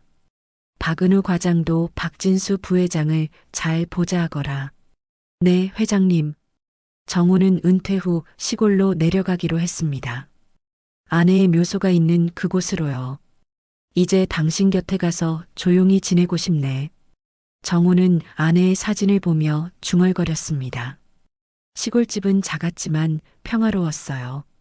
정우는 아침이면 묘소를 찾아가 아내에게 말을 걸었죠. 당신, 나 이제 여기 왔소. 이제 매일 당신 보러 올 수 있겠소. 주말이 되면 은우와 지안이 찾아왔습니다. 할아버님, 지안이 밝게 인사하며 들어왔어요. 손에는 음식이 가득 담긴 보따리를 들고 있었죠. 어서 오너라. 멀었을 텐데. 정우는 두 사람을 반갑게 맞았습니다. 함께 식사를 하고 산책을 하고 이야기를 나눴어요. 정우는 행복했습니다. 어느 주말 산책을 하다가 정우가 말했습니다. 은우야, 지안아. 네, 할아버지. 두 사람이 대답했어요. 정우는 묘소를 바라보며 말했죠. 나는 참 복받은 사람이야. 당신을 만났고 좋은 자식과 손자를 뒀고. 정우는 잠시 말을 멈췄습니다. 그리고 지안이를 만났지. 가장 힘들 때, 가장 외로울 때 자네가 나타나 구해줬어. 지안은 정우의 손을 꼭 잡았어요. 제가 할아버님께 감사드려야 해요. 할아버님 덕분에 은우 씨를 만났고 이렇게 행복해졌으니까요. 정우는 웃으며 두 사람을 바라봤습니다. 세상이 아직 따뜻하다는 걸 자네가 알려줬어. 사람이 사람을 구할 수 있다는 걸, 작은 선의가 얼마나 큰 기적을 만들 수 있는지. 해가 저물고 있었습니다. 세 사람은 나란히 서서 노을을 바라봤어요. 따뜻한 빛이 세상을 물들이고 있었죠. 그날 밤 지아는 핸드폰을 꺼내 예전 SNS 게시글을 다시 확인했습니다. 그 글 아래에는 수천 개의 댓글이 달려 있었어요. 지아는 천천히 스크롤을 내리며 읽었죠. 세상이 아직 살만하네요. 이런 따뜻한 이야기가 있어서 감사합니다. 당신 같은 사람이 있어서 세상이 따뜻합니다. 지아는 미소를 지으며 핸드폰을 내려놓았습니다. 창밖으로 별이 총총히 빛나고 있었어요. 은우가 다가와 지안의 어깨를 감쌌죠. 뭐 봐? 예전 일 생각하고 있었어요. 할아버지 만난 거? 네. 은우는 지안을 꼭 안았습니다. 당신을 만난 건 내 인생 최고의 행운이야. 지안도 은우를 안았어요. 저도 그래요. 두 사람은 창밖의 별을 바라봤습니다. 저 멀리 시골집에서도 정우는 같은 별을 보고 있었어요. 당신 보고 있소? 우리 은우가 정말 좋은 사람을 만났소. 마음 따뜻한 사람을. 정우는 하늘을 올려다보며 미소 지었습니다. 차가운 겨울밤, 새벽 지하철역에서 시작된 작은 선의. 그것이 한 사람의 목숨을 구했고, 한 가족을 되찾게 했고, 두 사람의 사랑으로 이어졌습니다. 세상은 때로 차갑지만 그 속에서도 따뜻함은 존재했어요. 그리고 그 따뜻함은 계속해서 이어져 가고 있었습니다. 오늘의 이야기가 당신의 마음에 작은 울림을 드렸다면 앞으로도 당신의 나날에 잔잔한 위로가 될 이야기들로 찾아뵐 수 있도록 구독과 좋아요를 눌러주세요. 그리고 사연의 주인공을 위한 따뜻한 말씀도 댓글로 부탁드립니다. 당신의 오늘을 늘 응원합니다. 인생 나날이었습니다.